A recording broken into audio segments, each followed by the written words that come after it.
बढ़ते हैं हमारी बड़ी और एक्सक्लूसिव खबर का। ऑप्शन ट्रेडिंग से जुड़ी कुछ बेहतरीन, इंटरेस्टिंग और इम्पोर्टेंट जानकारी है हमारे संवाददाता एकता के पास।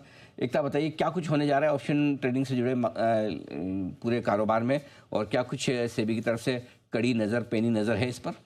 सर, ये सेबी की जो है ये कड़ी नजर है सट्टेबाजी पर। ऑप्शन इंडेक्सेस में खास करके एक्सपायरी वाले दिन जो सट्टेबाजी है उस पर सेबी की कड़ी नजर है। अब इसको लेकर हमने देखा था कि एफएनओ के जो फर्स्ट फेज के रूल्स थे वो आए थे नवंबर में, जिसमें लॉट साइज बढ़ा दिया गया था, ईएलएम को 2% कर दिया गया था और प्रीमियम जो है वो अप फ्रंट कलेक्शन उसकी शुरू हो गई थी। अब उसके बाद सेबी को लगा कि इसमें भी रिटेल इन्वेस्टर्स की जो पार्टिसिपेशन है वो एक्सपेक्टेशंस के हिसाब से जो है वो कम नहीं हुई। 35.7% के आसपास अभी भी जो है ये रिटेल इन्वेस्टर्स की पार्टिसिपेशन, और सेबी के लिए ये जो बढ़ता नंबर है वो भी जब आपने फर्स्ट फेज के रूल लागू कर दिए हैं, ये एक चिंता का विषय है। सेकंड फेज ऑफ रूल्स जो है वो जुलाई 1 से लागू होंगे, जिसमें जैसे कि ओपन इंटरेस्ट जो है वो नोशनल नहीं डेल्टा के हिसाब से कैलकुलेट होगा।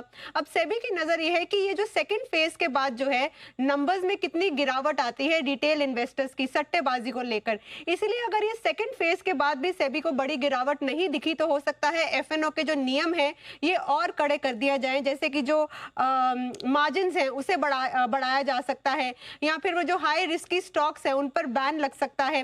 एफएनओ में एंट्री सिर्फ उन्हीं इन्वेस्टर्स की हो सकती है जिनको इस चीज की समझ है, क्योंकि ये भी बहुत नोटिस में आया है कि जो हाउस होल्ड इनकम है वो बैंकिंग सेक्टर में जाने की बजाय शेयर मार्केट में जा रही है, और लोगों को लगता है कि एफएनओ से वो बहुत तेजी से कमाई कर सकते हैं। इसी वजह से वहां पर जिनको समझ नहीं है वो अपना पैसा लगाते हैं, नुकसान करते हैं, और ये जो पूरी सट्टेबाजी और ये जो पूरा नुकसान का खेल है इस पर सेबी की नजर है। इसलिए सेकंड फेज के रूल्स के बाद डेटा पर फिर से नजर रहेगी सेबी की, और अगर रिटेल इन्वेस्टर्स की सट्टेबाजी में ऑप्शन इंडेक्सेस में खास करके एक्सपायरी पर जो है वॉल्यूम कम नहीं होता है तो हो सकता है कि रूल्स जो हैं वो और कड़े हो सके। बिल्कुल, सेबी ने ऑलरेडी ड्राफ्ट गाइडलाइंस बनाई थी, उसको फिर रूल्स के तौर पर बनाया था।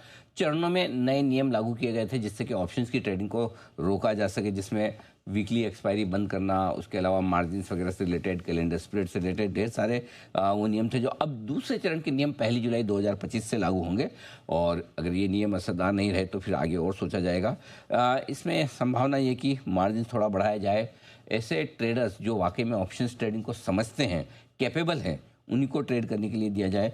कुछ हाई रिस्क वाले स्टॉक्स जो बहुत वॉलेटाइल होते हैं, बढ़ने घटने दोनों में बड़े आगे रहते हैं, उन पर थोड़ा बैन लगाया जा सकता है। कुल मिला के बात यह है कि छोटे इन्वेस्टर्स जो हैं वो सट्टेबाजी में नुकसान न करें ऑप्शन ट्रेडिंग में, ये सेबी का इरादा है, और इसके ऊपर लेकर काफ़ी इंटरेस्टिंग डेवलपमेंट होने की संभावना है। धन्यवाद एकता, ये पूरी डिटेल और जानकारी देने के लिए।